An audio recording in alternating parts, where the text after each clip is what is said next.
I'm so ready. So not ready. Spending more money on this record I've ever spent before on anything, and I'm like, not ready. Not ready. You know what I mean? Which is probably a great thing. I'm just going with the idea, or Brian has me convinced that it's great. You know, it's going to be great. We're going to go. And we're going to do it, you know, because there is no other time to make this record, and we have, like, 8 really fabulous songs, we think, you know, and so with 8, you figure you're going to get 2 more, but the panic is that nothing else will ever come, you know, like, I will never write another song, and stuff like that, so...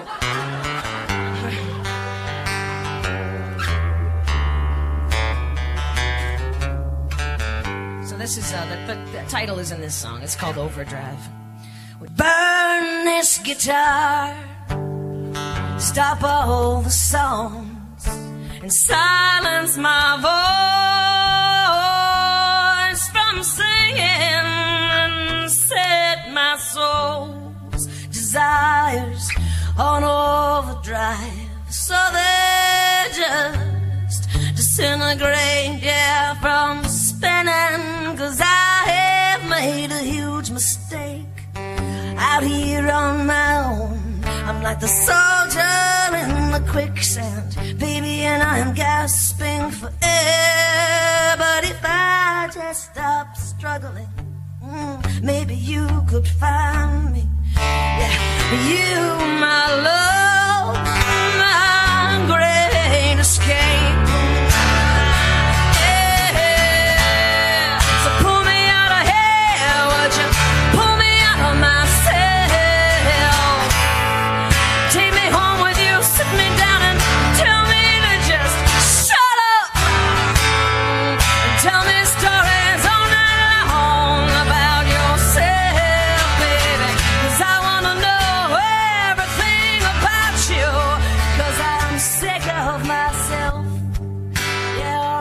Hello, you are listening to show number 44 of the Lesbian Mafia, and I am your host, Sandy. Hi, how are you guys?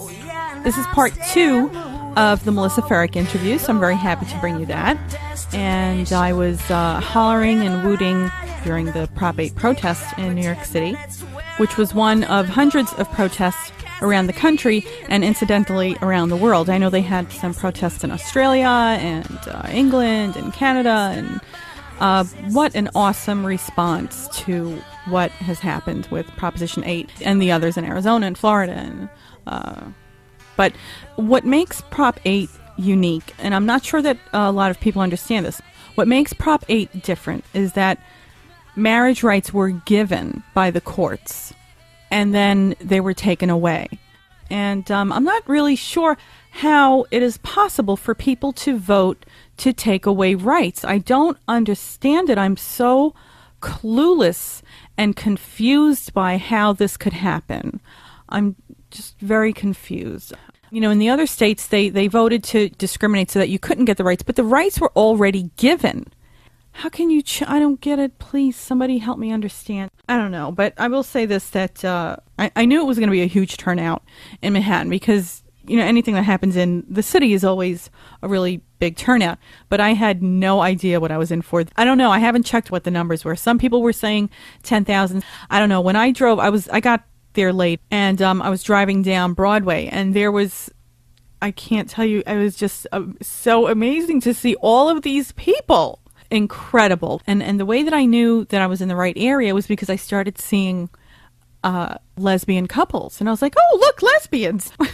But wow, a lot of women couples, it was very, very interesting to see that. And if I may say, and I'm definitely not looking right now, but there were some fine ass women at that Prop 8 rally. That's silly, right? To notice that's silly. But aside that, there was so many straight people there with their signs, and it was so like, it was really amazing to see that. And we were standing next to this couple, and I mean, they were cheering and, you know, as loud as anybody else. And there were couples everywhere and with their signs, you know, straights against hate, straight but not narrow, you know, like straight stop the hate, like all these wonderful signs. And I mean, it was really amazing to see that. We have a lot of straight, it's very hard to talk about this without getting emotional, but we have a lot of straight allies. But there were really a lot of fun things that happened. Like a lot of the other signs, but gay people are very creative. There was a lot of really funny freaking signs. Like there was this one, and this guy was holding it so that everybody could see it. Like he positioned it, like it said, "Girl, no, you didn't just take my rights." It was funny. Like you had to see it in the way it was written, and And then the chants were great. What do we want? Equal rights. When do we want them now? And then like it turned into what do we want? Starbucks. When do we want it now? Starbucks made a killing. We were standing right in front of the Starbucks, and I mean, the place was mobbed.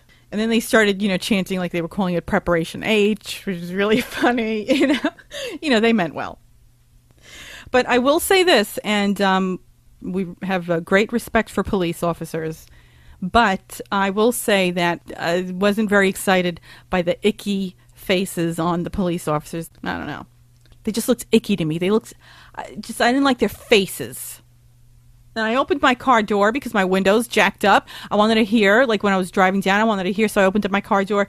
And then one of them told me to close my door. Like, fuck you. And I said it, like, under my breath. I said, fuck you, you idiot. Like, kind of out loud, but not really. Like, definitely not looking to start trouble. But the cops just seemed really stink. I'm sorry, they did. But, anyway, as long as they keep their guns in their frickin' holsters. I arrived late, so I don't know who I missed, but Heather Matarazzo really had one of the most powerful speeches, and she drew in, I think, the most thunderous roars from the crowd out of most of them. She was talking, and in the middle of it, she said, "We voted for you. We elected you. We got you in office. Now we expect you to uphold the Constitution, not the Bible."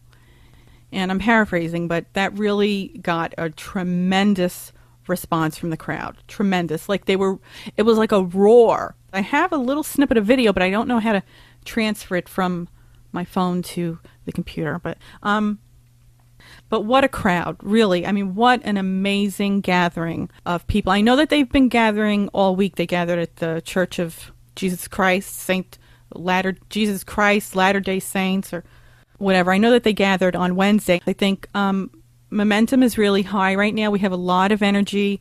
I left there feeling like, we've just been slighted in a really big way, but we're willing to come together for this, and we're willing to make noise, which is very inspiring. We cannot blame Republicans for this one. And, I myself am guilty for villainizing certain parties, and I've realized after this election, that the two-party system is just, I don't even want to get into it, but there's definitely a lot of work to do. I can't remember what movie I was watching. What movie was it? It was some movie, and it was about animal rights. And these people went, and they opened up the gates for the herds of cows that were going to be eventually slaughtered. And they opened up the gates, and the cows wouldn't run out. And they were so angry. They were like, "What's wrong with those stupid cows? Like, why won't they, run out? Like, you're free." And they were talking to the cows. They were saying, "You're free, run, you stupid fuck." I think I remember something. I can't remember what movie it was. And if anybody knows which movie it is, please let me know. But I feel like marriage is lifting the gate. Staying in civil unions is staying in the gate. It's like saying yes to my oppression. If it's confusing for you, try to think of it that way. It's not equal. Civil unions is just another word for discrimination. That's all it is. Why is it a problem to call it marriage? Why? Why is that a problem? You like to rent porn and watch the lesbians fuck, right? To watch the fake lesbians. Why does it bother you so much if they love each other? Why does love threaten these people?